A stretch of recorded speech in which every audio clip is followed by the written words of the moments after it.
আরো কিছু সুন্নাত আছে তুমি জানো কি, জানলেও জীবনে কখনো তা মানো কি।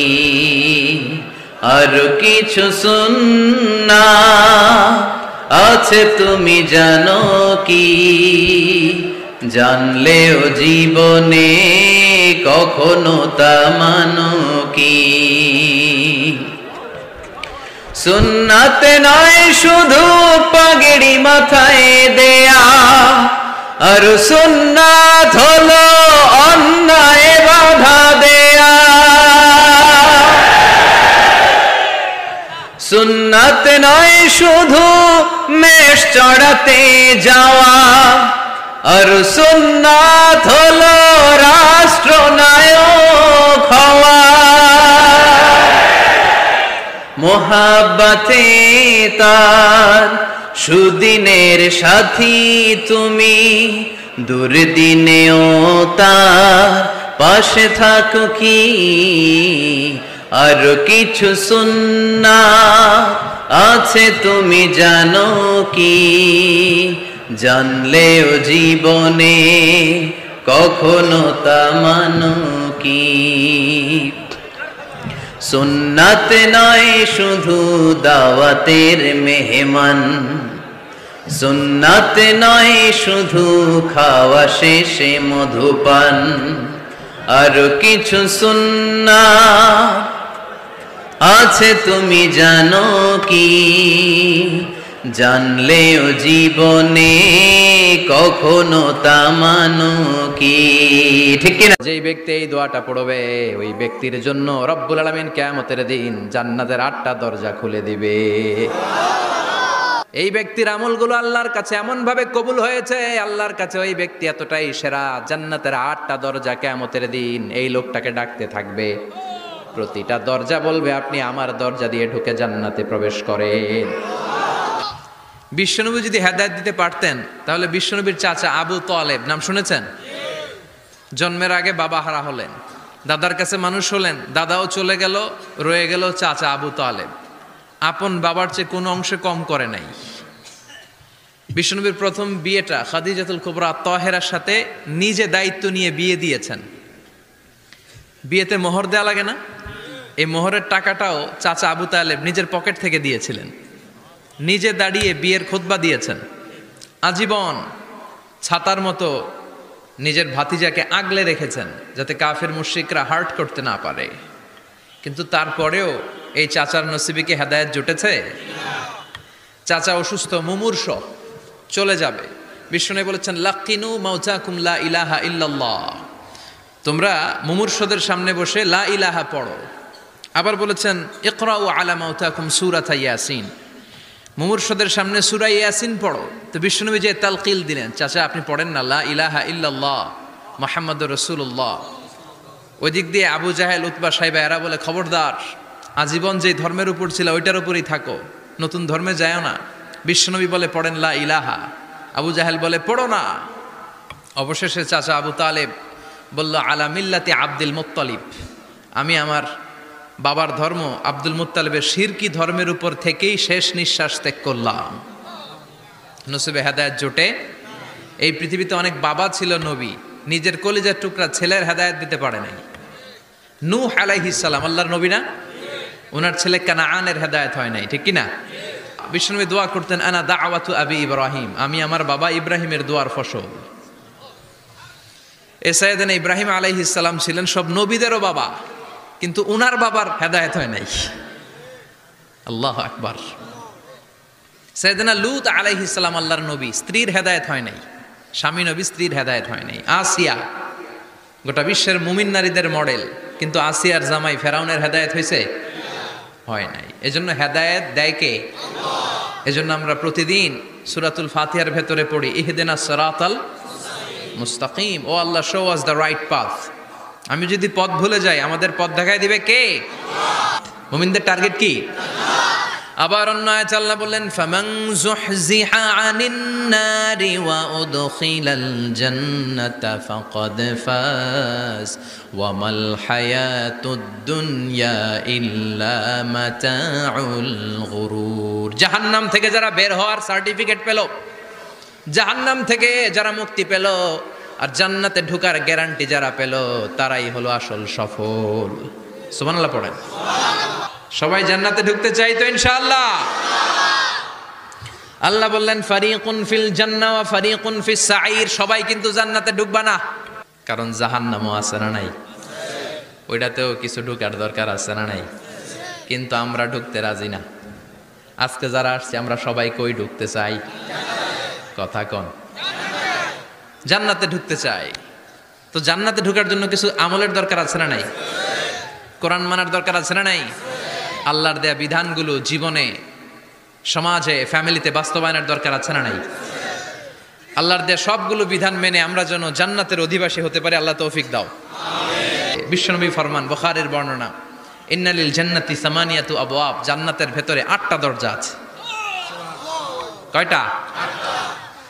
বিশ্বনবী একবার সাহাবাদেরকে নিয়ে ওয়াজ করছেন, বলছেন তোমাদের মধ্যে এমন একজন ব্যক্তি আছে, এই ব্যক্তির আমলগুলো আল্লাহর কাছে এমন ভাবে কবুল হয়েছে, আল্লাহর কাছে ওই ব্যক্তি এতটাই সেরা, জান্নাতের 8টা দরজা কিয়ামতের দিন এই লোকটাকে ডাকতে থাকবে। প্রতিটা দরজা বলবে আপনি আমার দরজা দিয়ে ঢুকে জান্নাতে প্রবেশ করেন। সাহাবারা বললেন ইয়া রাসূলুল্লাহ, কে সেই ব্যক্তি? বিশ্বনবী বললেন ওই ব্যক্তির নাম হলো আবু বকর। কিয়ামতের দিন সাইয়েদনা আবু বকরকে 8টা জান্নাতের দরজা থেকেই জান্নাতগুলো ডাকতে শুরু করবে, উদখুল মিন বাবি, উদখুল মিন বাবি, আমার দরজা দিয়ে ঢুকেন, আমারটা দিয়ে ঢুকেন। ওই দরজা থেকে বলবে আমারটা দিয়ে ঢুকেন। আল্লাহু আকবার। বিশ্বনবী আমাদেরকেও নিরাশ করেন নাই। বিশ্বনবী বললেন কেউ যদি প্রতিদিন 5 ওয়াক্ত নামাজের পরে, 5 ওয়াক্ত নামাজের আগে যে ওযু করে, ওযুর পরে কেউ যদি পড়ে আশহাদু আল্লা ইলাহা ইল্লাল্লাহ ওয়া আশহাদু আন্না মুহাম্মাদান আবদুল্লাহি ওয়া রাসূলুহু, প্রত্যেক ওযুর পরে যেই ব্যক্তি এই দোয়াটা পড়বে, ওই ব্যক্তির জন্য রব্বুল আলামিন কিয়ামতের দিন জান্নাতের 8টা দরজা খুলে দিবে। এই পৃথিবীতে আসার আগে আমরা ছিলাম আলামুল আরওয়াহ, রূহের জগতে। রূহের জগতের কিছু আমরা মনে করতে পারি না, কিন্তু সেই জগতে আমরা ছিলাম। তো রূহের জগতের এরকম একটা বিশাল কনফারেন্স হয়েছিল। ওই কনফারেন্সের হল রুমে আমরা আল্লাহর কাছে একটা কমিটমেন্ট করেছিলাম। বিশাল কনফারেন্স হল। আল্লাহ তাআলা সাইয়েদনা আদম আলাইহিস সালামের পিঠের মধ্যে হাত বুলিয়ে দিলেন, আর সাইয়েদনা আদম আলাইহিস সালামের পিঠ থেকে অযুত লক্ষ নিযুত কোটি কোটি রূহ বের হয়ে নিচে পড়লো, আলোর মতো করে কোটি কোটি রূহ বের হয়ে পড়লো। তো এই রূহগুলোর মধ্যে আমাদের রূহ ছিল, আমরাও ছিলাম। তো সেখানে আল্লাহ তাআলা আমাদের একটা কভেনেন্ট নিয়েছেন, একটা এগ্রিমেন্ট, একটা স্বীকৃতি। সেটা কি? আল্লাহ তাআলা সেই রূহের জগতের কনফারেন্সে আমাদেরকে জিজ্ঞেস করেছিলেন, আলাস্তু বিরাব্বিকুম, আমি কি তোমাদের রব নই? আমরা কি বলেছিলাম? ক্বালু বালা ওয়া শাহিদনা, অবশ্যই অবশ্যই আল্লাহ তাআলা আপনি আমাদের রব, এবং আমরা সাক্ষী দিলাম। তো ওই যে রূহের জগতে আমরা যে আল্লাহকে কভেনেন্ট দিয়েছি, ওয়াদা দিয়েছি, ওই ওয়াদার কারণে ইসলামকে দুনিয়াতে আসার পর আমাদের বড্ড চেনা চেনা লাগে, আপন আপন লাগে। সুবহানাল্লাহ পড়ে। অনেক বৌদ্ধ বড়ুয়া আমার কাছে এসে দেখা করছে যে হুজুর আমি আপনার ওয়াজ শুনি, ধর্ম কি? কথা বলেন। আর হিন্দু কি পরিমাণে যে মুসলিম হয়েছে এটা তো আর পাবলিকলি আমি অ্যানাউন্সও করিনি। কি পরিমাণে হিন্দু ভাইরা যে আমাদের আলোচনা শুনে এসে শাহাদা পড়ে ফেলছে এটার কোনো হিসাব নাই, দেশে বিদেশে। এর কারণ ইসলামকে তার বড্ড চেনা চেনা লাগে, ইসলামের বিধানগুলো তার বড্ড আপন লাগে। ওই যে রূহের জগতে আমরা ইসলামের সাথে পরিচিত হয়ে এসেছিলাম। আল্লাহু আকবার। কোটি কোটি রূহের সামনে আল্লাহ বলেছিলেন, আলাস্তু বিরাব্বিকুম, আমি কি তোমাদের রব নই? আমরা বলেছিলাম ক্বালু বালা, হ্যাঁ আপনি আমাদের রব। ওয়া শাহিদনা, আল্লাহ আমরা সাক্ষ্য দিলাম যে আপনি আমাদের রব। সেই রূহের জগতের এগ্রিমেন্টের কারণে এই দুনিয়াতে ইসলাম আমাদের চেনা চেনা লাগে। এজন্য আমাদের কাজ হচ্ছে খুবই কনস্ট্রাকটিভ ওয়েতে ইসলামের বিউটিকে নন মুসলিমদের কাছে তুলে ধরা। কিন্তু ওই সময় তো আমাদের নেই, আমাদের তো বাহাস করা লাগবে। কি করা লাগবে? বাহাস, একের সাথে অপরের বাহাস, একের সাথে অপরের দ্বন্দ্ব, ডিফারেন্সেস, কন্ট্রোভার্সি, এগুলো নিয়ে আমরা ব্যস্ত। কিন্তু আমরা যদি প্রকৃত the spirit of Islam, the true essence of Islam non মুসলিমদের কাছে ছড়িয়ে দিতাম, সব মুসলমান হয়ে যেত। পশ্চিমে আমি দেখেছি তারা স্ট্রিট দাওয়া করে, রাস্তার মধ্যে দাঁড়িয়ে কোরআন নিয়ে বসে থাকে, সুন্দর সুন্দর লিফলেট নিয়ে বসে থাকে, জেসাস ক্রাইস্টের জীবনে নিয়ে বসে থাকে। ওদেরকে এটা গিফট করে, ওদের প্রশ্নের উত্তর দেয়। 2-4 মিনিট দাওয়াতে কাজ করলে ইনস্ট্যান্ট দাঁড়িয়ে ওরা শাহাদা করে ফেলে। সুবহানাল্লাহ পড়তে পারলেন না মজা করে? এর কারণ ইসলামকে তার বড্ড চেনা চেনা লাগে, আপন লাগে, সেই রুহের জগতে সে এগ্রিমেন্টের কারণে। তাহলে ফিতরাতের 1 নম্বর অর্থ হচ্ছে ইসলাম। আওয়াজ করে বলুন তো, ফিতরাত মানে কি? কুল্লু মাউলুদিন ইউলাদু আলাল ফিতরা, প্রতিটি নবজাতক, অল দ্য নিউবর্ন বেবি, তারা ইসলামের উপর জন্মায়, পরে তাদের ধর্ম চেঞ্জ হয়। ফিতরাতের 2 নম্বর অর্থ হচ্ছে আরবিতে বলে আল কাবিলিয়া, মানে যোগ্যতা। কিসের যোগ্যতা? স্রষ্টাকে চেনার যোগ্যতা, স্রষ্টার বিধান মেনে চলার যোগ্যতা। এই যোগ্যতা প্রতিটা মানুষকে দিয়ে আল্লাহ সৃষ্টি করেছেন। আলহামদুলিল্লাহ, প্রত্যেকটা মানুষের এই যোগ্যতা আছে। ইভেন আফ্রিকার জঙ্গলে, আমাজনের ভিতরেও যে নেই গোষ্ঠীগুলো থাকে, যে ট্রাইবস গুলো থাকে, তারাও চিন্তা করলে স্রষ্টাকে চিনে যাবে। তারা যদি আকাশের দিকে তাকায়, তারা যদি বহতা নদীর দিকে তাকায়, তারা যদি বৃষ্টির মাঝখানে যে থান্ডার স্টর্ম, বিজলির দিকে তাকায়, তারা যদি বাতাসের এই যে ঝিরিঝিরি শব্দ, এগুলোর দিকে তাকায়, তার মন, তার ফিতরাত, তার সেই রূহের জগতের কভেনেন্ট, তার মধ্যে একটা টিউনিং করবে যে একজন না একজন থাকা চাই, এই কন্ট্রোলার, একজন নিয়ন্ত্রক, একজন মহা ব্যবস্থাপক এই মহাবিশ্বে একজন থাকতেই হবে। ঠিক কিনা? তার মন তাকে সায় দেয়। তাহলে ফিতরাতের 1 নম্বর অর্থ হচ্ছে ইসলাম। আমরা সবাই ইসলামের উপর জন্মেছি। ফিতরাতের 2 নম্বর অর্থ হচ্ছে আল কাবিলিয়া, বা যোগ্যতা, স্রষ্টাকে চেনার যোগ্যতা। প্রতিটি মানুষের মধ্যে আল্লাহ তাআলা এই যোগ্যতা দিয়েছে। তাহলে ফিতরাতের অর্থ মোটামুটি ক্লিয়ার না সবার কাছে? 1 নম্বর অর্থ কি? সবাই বলুন, ইসলাম। 2 নম্বর যোগ্যতা। কাকে চেনার যোগ্যতা? আল্লাহকে চেনার যোগ্যতা দিয়ে আল্লাহ তাআলা আমাদের তৈরি করেছেন। এবং নিজেকে আল্লাহর কাছে পূর্ণরূপে সমর্পণ করাটাই হচ্ছে ফিতরাতের দাবি। কমপ্লিট সারেন্ডার, এটা হচ্ছে ফিতরাতের দাবি। দ্য ডিমান্ড অফ ফিতরা হচ্ছে ডানে বায়ে না, কমপ্লিট সারেন্ডার। এই যে আমরা নামাজে দাঁড়াই, পৃথিবীর সব ব্যস্ততাকে পিছনে ফেলে আল্লাহু আকবার, নিজেকে আল্লাহর কাছে সঁপে দিলাম। ঠিক কিনা?